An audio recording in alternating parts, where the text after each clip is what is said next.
मांजरी. एका रामपूर नावाच्या गावात एक गंगा आजी आणि तिची मनीमाऊ राहायची. दोघींचे एकमेकावर खूप प्रेम होते. गंगा आजीचे जवळचे कोणीही नातेवाईक नव्हते, म्हणून गंगा आजी मनीमाऊ सोबतच राहायची. एके दिवशी गंगा आजीला असं फणफणीत खूप ताप आली. त्यामुळे घरातील सर्व कामे मनीमाऊलाच करायला लागायची.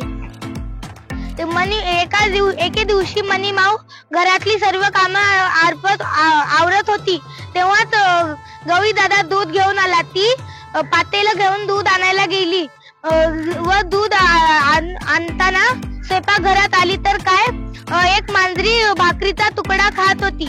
मांजरीला बघून मनीमाऊला राहवले नाही. तिने टोपले खाली फेकून दिले व मांजरीच्या मागे पळाली. दोघांची खूप धडपड चालली होती, पण अखेरला मांजरीला उंदीर सापडलेच नाही. ते त्याच्या बिळात जाऊन लपले व तेव्हाच मनीमाऊला तिच्या दुधाची आठवण आली व ती जाऊन बघते तर काय, घरभर सर्व दूध पसरले होते व तिला स्वतःची चीड वाटली की मला एक काम दिले होते, तेही मला अचूकपणे पार पाडता आले नाही.